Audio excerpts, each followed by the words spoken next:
Eek. They say, you never truly know a person until you see how they treat you when you've given them your everything.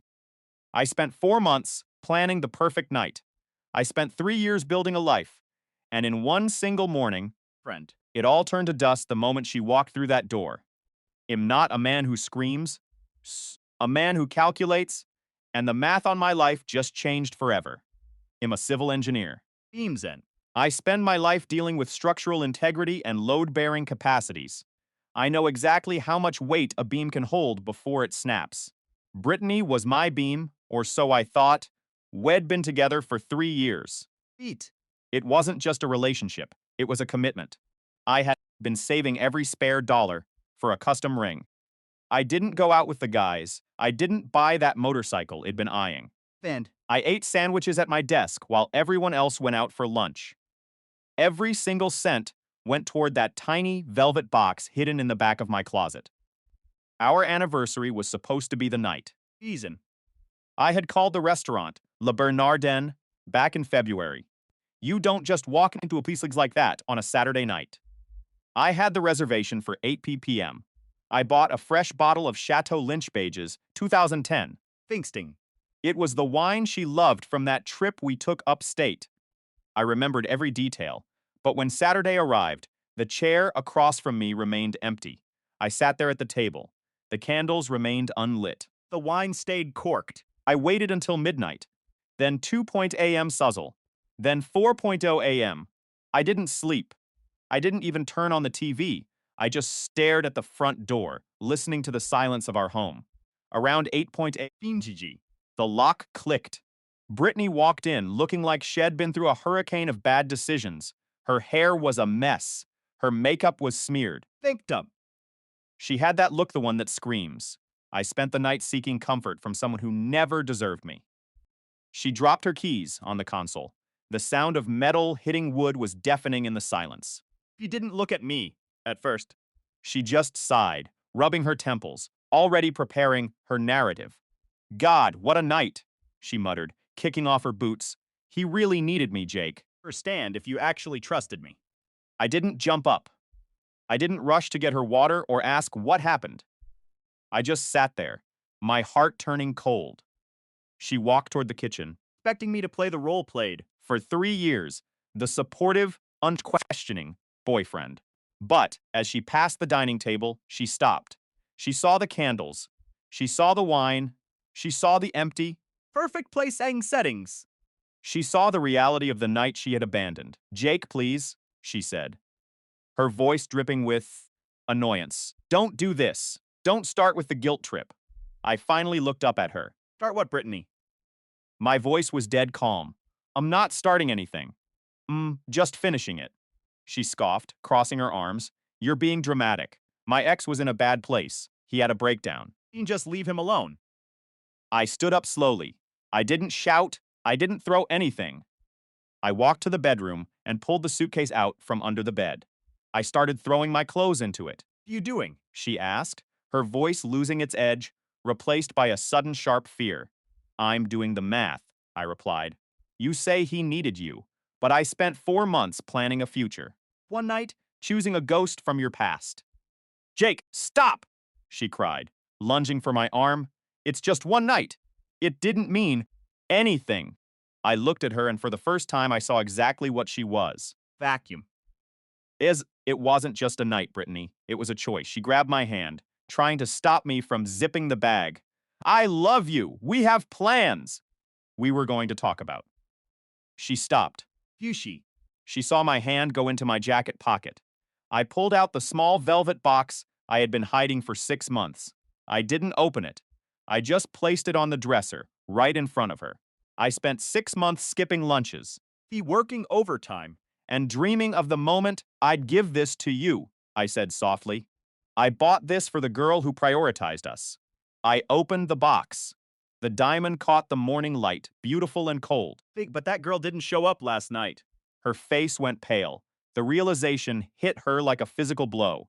She reached for it, her eyes wide. Jake, no. I snapped the box shut. You lost the right to this the moment you walked through that door smelling like his cologne. I walked past her. I didn't look back.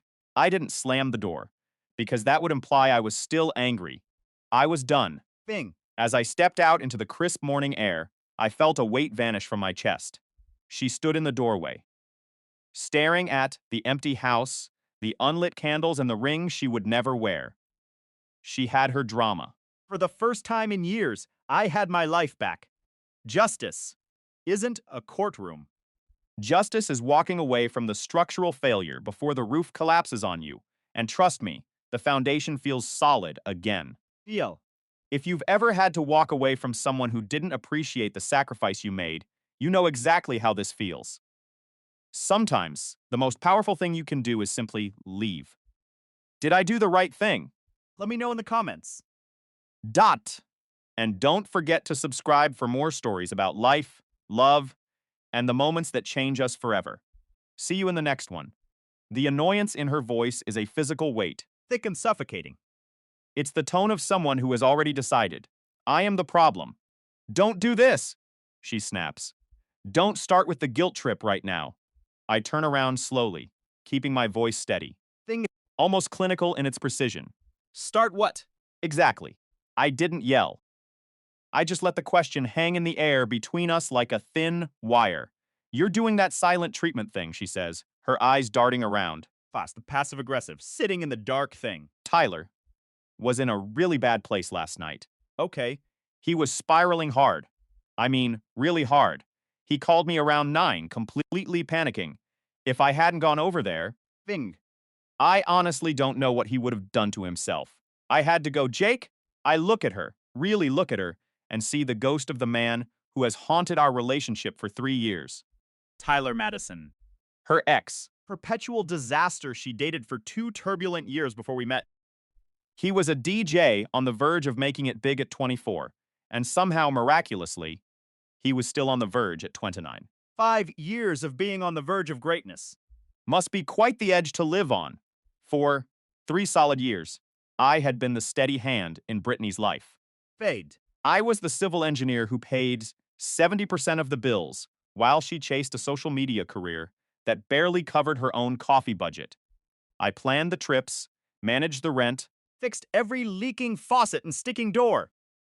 I learned plumbing from YouTube, just so I wouldn't have to hear the sound of someone else's incompetence. Tyler was the opposite. He was the chaotic creative who only called when he was broke, lonely, or having one of his routine existential crises. It happened like clockwork every 3 weeks. And every single time, Fiji. Brittany dropped everything to play nursemaid to his ego. I put up with it because I trusted her. I believed her when she said that chapter was closed. I believed her because when you love someone, Believe the best version of their stories. it was our 3rd anniversary. Brittany, I say softly. I let the words land. She rolls her eyes, a gesture so dismissive, it feels like a slap. I know, she sighs. Feel absolutely terrible about missing dinner. I really do. But this was life or death. Jake, he was talking about ending everything. Suicide. Fanged what kind? Of person would I be if I ignored that because of some restaurant reservation? What kind of monster ignores someone in that state? The manipulation is so textbook, it almost makes me want to laugh. She is painting me as the villain. For expecting a commitment. She is turning my resentment of her absence into a character flaw. She doesn't know. I have a ring in my pocket that cost me 6 months of overtime and careful planning. So, he was actively, imminently suicidal, I ask. My voice remains calm. Engineers are good at that. Staying calm while the foundation is cracking. Yes, she nods. So her expression tight. He was hysterical, crying, struggling to breathe, the whole thing. Did you call emergency services? I ask. Question lands like a piece of falling iron. She freezes. Just for a second, but it's enough. What? She stammers.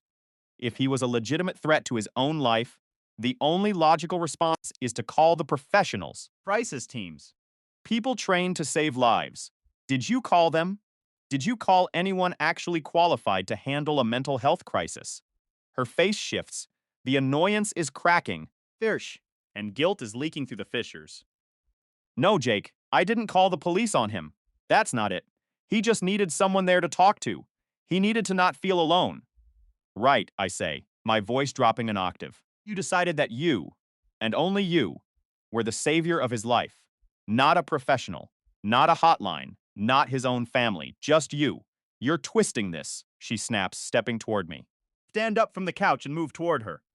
As I get closer, the scent hits me. It's detailed.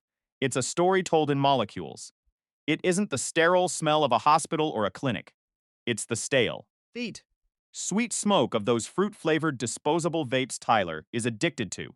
It's the sour, yeasty funk of spilled cheap beer, and under it all, cutting through the air like a knife, is that aggressive, musky cologne he wears. Fantal 33. I know the smell, because Brittany used to come home from these visits reeking of it. You smell like a dive bar, I say. Not an accusation, just an observation. Her face flushes a deep, guilty red. Font. We had a drink after he calmed down, just to settle his nerves, she stammers. Then we fell asleep on the couch, watching a movie. Nothing happened. Jake, Missed our anniversary dinner to get tipsy with your ex-boyfriend. because he felt lonely. I repeat, my voice flat. He needed me.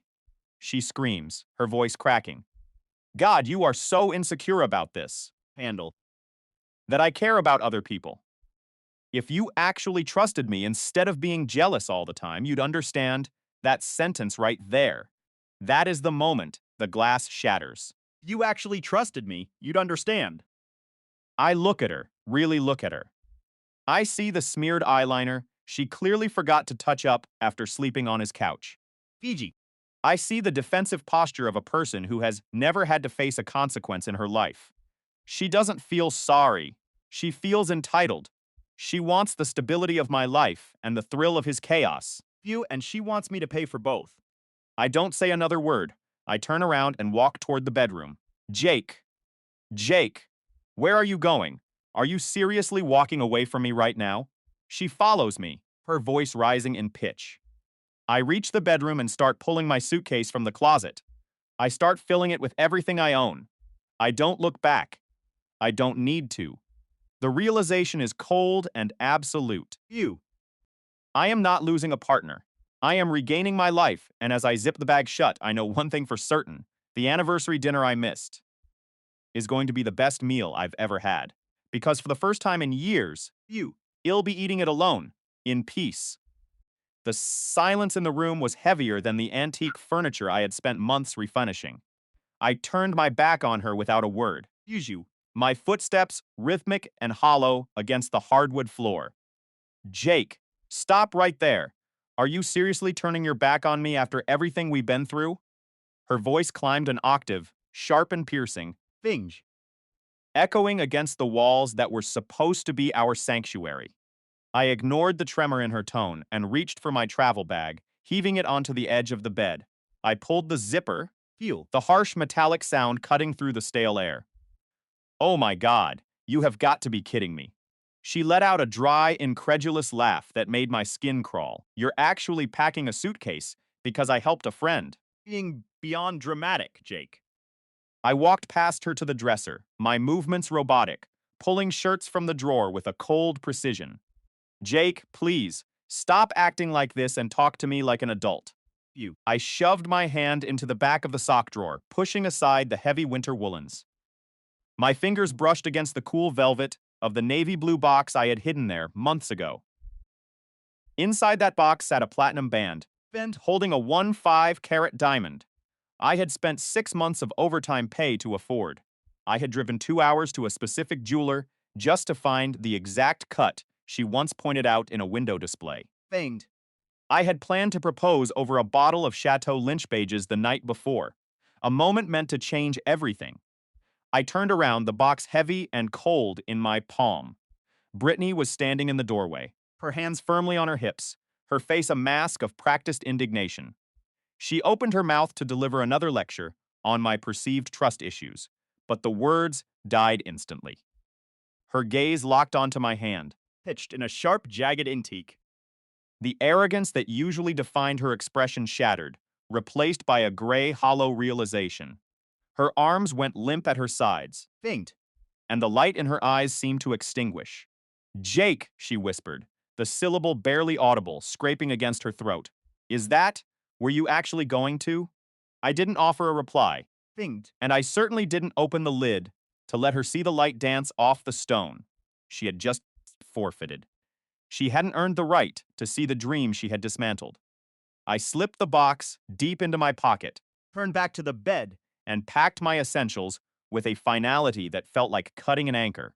I zipped the bag shut with a sharp, definitive tug. No, no, no, this isn't happening, she stammered, stumbling into the room, Thing. her hands reaching out to grab at my sleeves.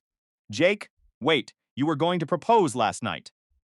I sidestepped her reach, the weight of the suitcase pulling at my shoulder, grounding me. Jake, please, stop. Beauty. Let's just sit down and talk about this. She moved to block the bedroom exit, tears pooling in her eyes reels, stinging tears of loss rather than the usual manipulative droplets. If I had known that was the plan, Fiancine. I never would have picked up the phone. I would have told Tyler to go to hell. I swear I would have put the phone away. I paused for one heartbeat, forcing myself to look directly into her eyes, stripping away the distance. Exactly the problem. Brittany, I said, my voice dangerously steady. You shouldn't have needed a diamond ring to know that you were the person I wanted to build a life with. I pushed past her. Suitcase wheels clicking against the door frame. She tried to snag the handle, her nails scraping uselessly against the synthetic fabric, but I pulled it free. I walked down the hallway, frantic footsteps echoing behind me like a ghost I was finally laying to rest. You can't just walk out. We share this life, Jake. I love you. I reached the front door and pulled it open, Busey. the cool evening air hitting my face like a baptism. Jake, she shrieked, a raw, guttural sound that must have rippled through the entire apartment complex. I stepped out, closing the door gently behind me. Fume the lock. Click into place a final, permanent sound.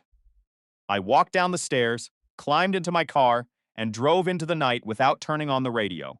For the first time in years, the crushing weight in my chest was gone, replaced by a fragile, terrifying, beautiful silence. The next 2 days were a masterclass in the digital siege she launched against my sanity. I had checked into a bland, Frange Hotel 20 minutes away. a place defined by beige walls and generic, uninspired artwork. It wasn't luxury, but it was quiet, and most importantly, it was mine alone. I sat on the stiff mattress, Use you. watching my phone vibrate against the nightstand like a trapped insect. The screen illuminated the dark room repeatedly. Brittany. 12 missed calls by Sunday morning, 14 texts by noon, 3. voicemails. I'd deleted without listening. The messages followed the predictable hollow trajectory of a narcissist, realizing their safety net had been shredded. Phase 1 was the frantic denial and the desperate bargaining that lasted until Sunday afternoon. Baby, please, just pick up. I can't breathe in this room. You're terrifying me. Am dumping all of Tyler's stuff as we speak. He'll send you photos. So you can see it's gone. Just come home. We can fix this. We can get through anything together. Couples have rough patches all the time. Phase 2 arrived with the sunset. On Sunday, the anger, the vitriol. Shifting of blame. You are being so incredibly immature, just walking out on me after I stood by you during your job stress. That is actual cowardice, Jake, and it proves you never really loved me. Fumes up, Reddit. I bet you've been looking for an excuse to leave for months. You calculated liar. The irony of her claiming to support me through job stress wasn't lost on me. He had spent months complaining That I wasn't giving her enough attention while I worked to afford our life. Phase 3 brought the flying monkeysure, chosen emissaries of guilt. Her best friend, Madison, called first. Fiesel. A woman whose history of infidelity was only matched by her audacity in calling herself a relationship coach. I answered, needing to know if Brittany was about to set the curtains on fire. Jake, You need to stop this cruel performance immediately. Madison screeched, her voice sharp enough to draw blood. She is on the floor, literally sobbing.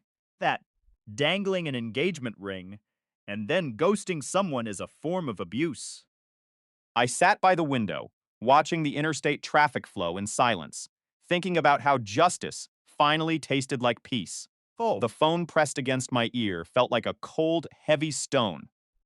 Madison was shrieking on the other end, her voice a sharp, jagged blade cutting through the silence of my hotel room. that's a form of psychological abuse, Jake. That's what you're doing! You're abusing her! I sat in the uncomfortable armchair by the window, watching the interstate traffic crawl by like a slow, bleeding vein. Perfect. I felt a strange chilling detachment from the world outside. It was as if I were floating, watching my own life unfold from a ceiling corner, observing a stranger. I didn't dangle anything, Madison, I said. You.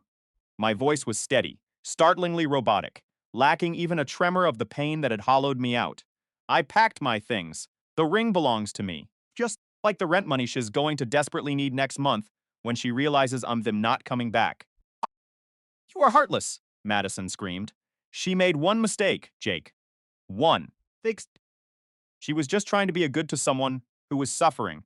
You're punishing her like Shez is a criminal. I closed my eyes for a brief second, the image of Brittany, walking in at 8 a.m. flashing behind my lids. Madison, I interrupted, my tone icy. Let me paint you a picture. She arrived home at 8 in the morning, smelling like his cologne and cheap, stale beer. She missed a dinner reservation I had booked 4 months in advance. Feud. She chose to spend our anniversary getting tipsy with her ex-boyfriend instead of celebrating with me. She didn't save a life, Madison. She went on a date. Thinks him. Tell Brittany she has until the end of the month to figure out the lease situation. Stop. I'll pay my half of the rent through the end of this month, just as the contract requires. Stop. After that, she is entirely on her own. Jake. Can't just. I didn't let her finish.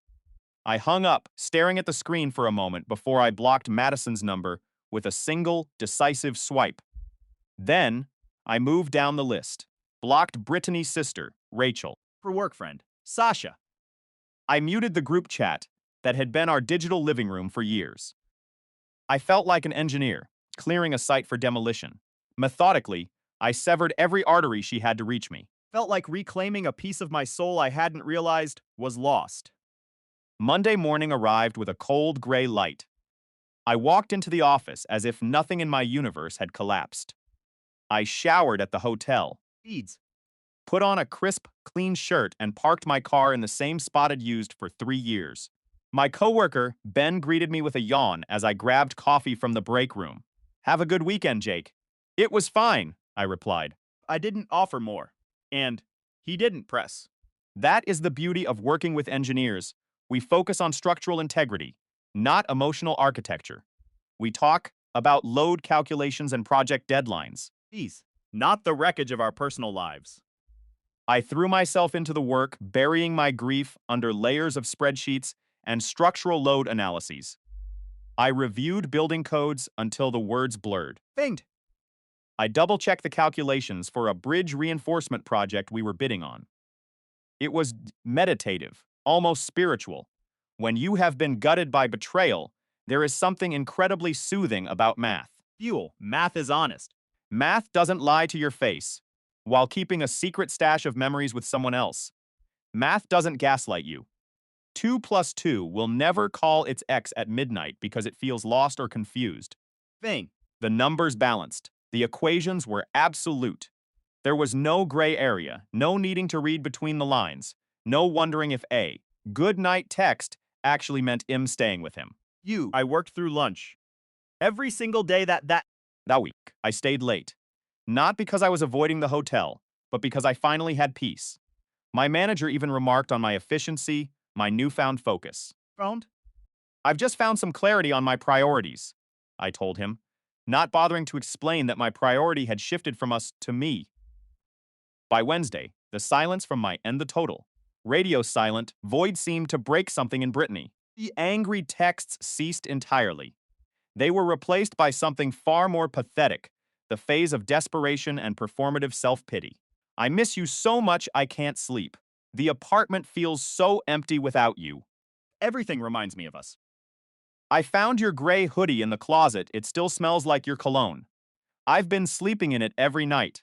I can't eat, Jake. I called in sick to work today. We don't know how to do this without you. I read every single one of them. I didn't respond to a single message. I let them pile up like evidence in a high-stakes court case. Each text was proof that she finally grasped the gravity of what she had thrown into the fire. But the memory of her face, when she saw that empty ring, boxed the look of pure, horrified realization was permanently etched into my mind. Yule. That was my closure. That was the only justice I needed. Anything I said would only dilute the purity of her understanding. 3 weeks passed before I returned to the apartment to collect the remainder of my belongings. Timed it for a Tuesday morning. I timed it for a Tuesday morning, knowing she would be trapped in a marathon team meeting. The place was a disaster. It looked like a dorm room after a catastrophic party. Takeout containers Were scattered across the coffee table like ruins. A mountain of dirty, wrinkled laundry dominated the sofa. It was her internal chaos, manifest in the physical world. I packed my books, my espresso machine, efficient. and the last of my clothes with quiet efficiency. As I was loading the final box into my trunk, our neighbor, Mrs. Patterson, shuffled by with her pug. She was the neighborhood's unofficial surveillance system. He looked concerned. "Jake," she called out, waving a gnarled hand. "I haven't seen you around. Is everything all right?" Brittany has had quite a bit of company lately. I paused, looking at the door that used to lead to our home. I moved out Mrs. Patterson. We broke up. She leaned in, her eyes wide with gossipy intrigue. Oh, I see. Well, Young man. with the loud muffler has been parking in your spot every night. He plays music at all hours. I was going to complain to the building manager, but I didn't want to cause any trouble. Of course, it was Tyler. Thing. It hadn't even been a month, and the parasite had already migrated to the new host. A wave of nausea washed over me, followed instantly by a cold, sharp sense of relief. "Feel free to complain, Mrs. Patterson," I said, a faint, Fig. genuine smile touching my lips. Off the lease as of the 1st. That is not my spot anymore. As I pulled away from the curb, I felt the weight of the last few years lifting. Over the next few months, To me through the grapevine. information has a way of finding its way to you, even when you try to lock the doors. Brittany thought she was trading up, Thing. but she had merely invited her own ruin into the home I had paid for. The exciting nights with Tyler turned into constant fights, Fiji. and the money I was no longer providing forced her to face the reality of the bills she had ignored. I stopped checking the messages. I stopped asking about her. I was no longer the engineer of her life, and I was finally. Truly. Back in control of my own. They say that karma doesn't have a calendar, but for Brittany, it seemed to have a stopwatch set to exactly 4 months. I used to think my world had ended the day I packed my bags, Figit. leaving behind the apartment that felt more like a prison than a home. Little did I know, the real show was just beginning, and I had the best seat in the house, one where I didn't have to pay for the tickets. My name is then. For years. I was the stabilizer in a relationship that felt like trying to hold back a tidal wave with a screen door.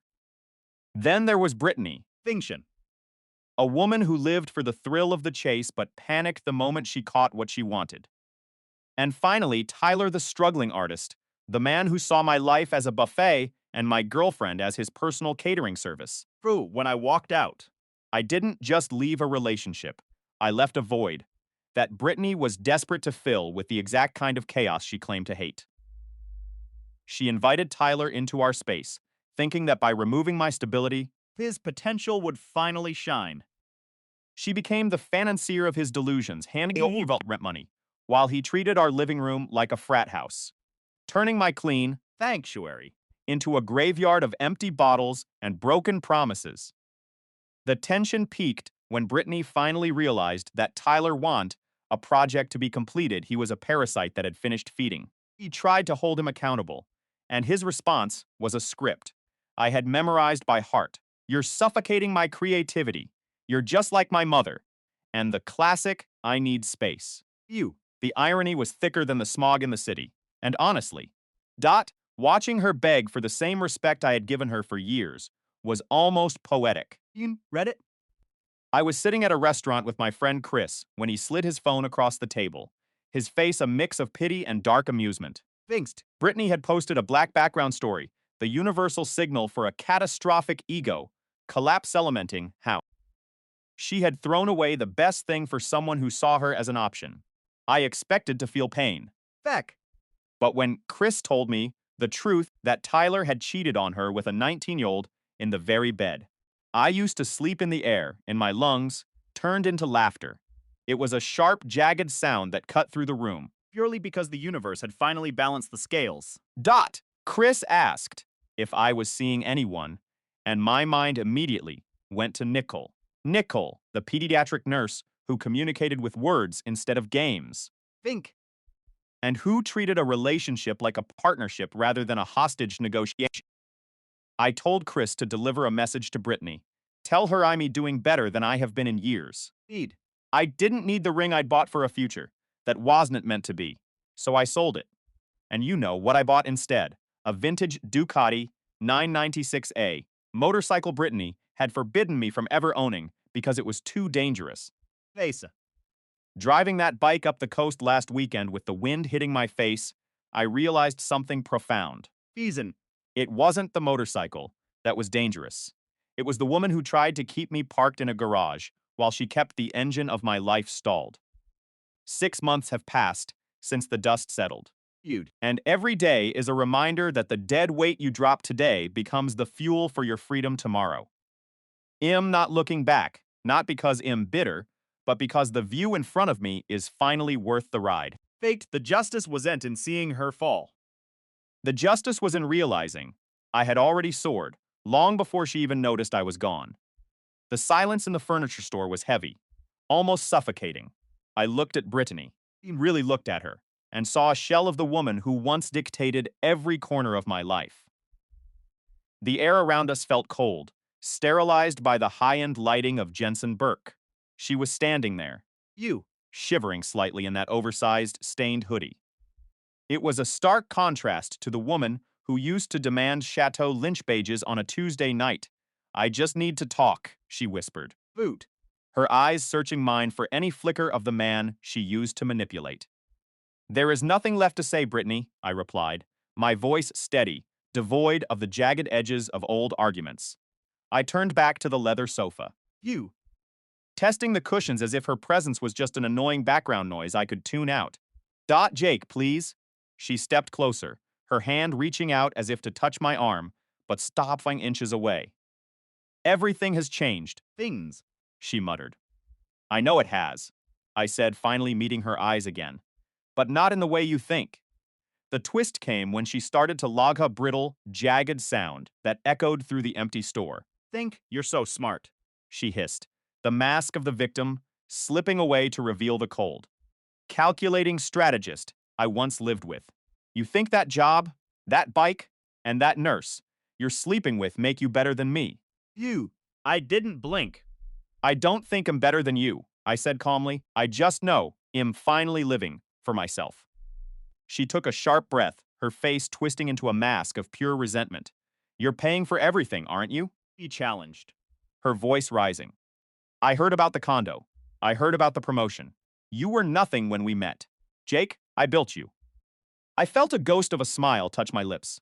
You didn't build me, Brittany, I corrected her. Me. Like an asset you were worried might lose value. She looked stunned, the silence stretching between us like a physical barrier. Suddenly, her phone buzzed. She looked down at it, Run. her expression shifting from rage to genuine raw desperation. I need your help, she whispered, the bravado collapsing instantly. The police are looking for the money, Jake. Tyler, the guy I left you for, he didn't just walk out. He took everything. That was the second shift. The realization hit me that she hadn't come here for an apology. She had come here because she was sinking. He expected me to be the life raft. She had punctured a dozen times over.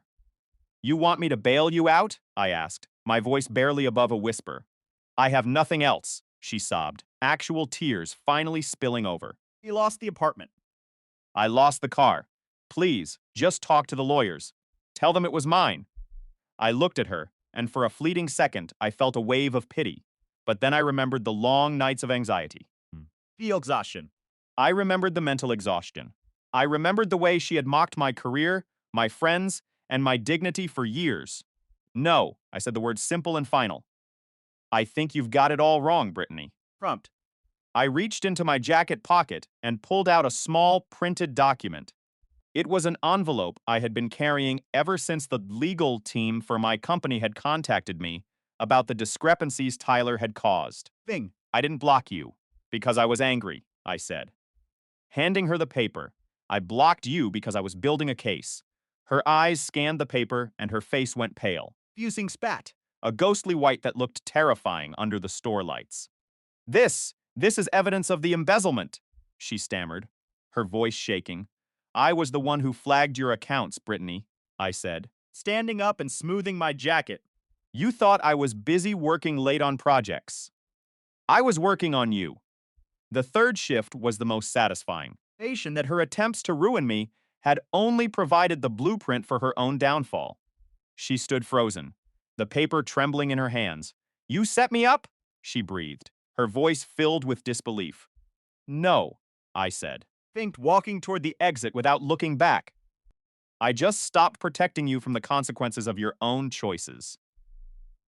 I walked out of the store and into the cool evening air. I could hear her calling my name. sounded like a fading radio signal. I reached the parking lot, and there it was, me Ducati. I swung my leg over, feeling the cold metal beneath me. The engine roaring to life with a sound of pure, unadulterated freedom. I didn't look back at the store. I didn't think about the past. I just twisted the throttle and rode away into the night, leaving the ghost of who I used to be behind, finally and completely free. The wind hit my face, sharp and clean, wiping away the last of the drama. I was heading home to Nickel, to a life that was real, honest, and entirely mine. X wasn't. Just a concept. Anymore. It was the hum of the engine beneath me and the clear road ahead. I had finally reclaimed my own story. The scent hit me before she even spoke. It was a suffocating mix of stale, Product dap, coffee, and the heavy. lingering musk of someone who hadn't seen a shower in days. She stood there in the middle of the lobby, her posture radiating that jagged. Inspiration that only sets in when a person has finally hit absolute rock bottom. Jake, please, she whispered, her eyes redrimmed and hollow. Can we just talk? 5 minutes. That's all I'm asking. I didn't blink. Flinch. Brittany, I blocked you, I said, my voice as flat and cool as a winter morning. I know, she choked out, taking an agonizing step into my personal space, and I know you blocked me for a reason. I deserved it. Every second of it. She looked like a ghost of the person I once thought I knew. Back when our Sundays were filled with expensive wine and talk of a future that felt like a permanent sanctuary. I messed up, Jake, She continued. her hands trembling as she reached out, hovering just an inch from my jacket. Tyler, he was a monster, a massive, catastrophic mistake. He drained my accounts, he lied to my face. Asian. He treated me like I was nothing more than an accessory he could discard. I glanced at my watch. It wasn't a power move. I genuinely had dinner reservations with Nicole at a bistro downtown in 45 minutes. Details, I interrupted, my tone indifferent. That stopped her cold. You heard? She asked, her voice cracking. I heard everything, I replied. The borrowed money, the infidelity with that girl half your age. You stranded. It's the oldest story in the book, Brittany, a classic tragedy written by someone who traded a diamond for a piece of glass. Tears, real and raw, began to carve tracks through her makeup. Think about you every day. She sobbed. Every time he treated me like trash, I remembered how safe I felt with you. You never made me question my worth. You never made me feel anxious or small. I miss my best friend. People change, Jake. I've grown from this. Not the same person who walked out that morning. We can start over. This was the pitch. Sure she had rehearsed this scene in the dark, Thin. lonely corners of Madison's couch for weeks.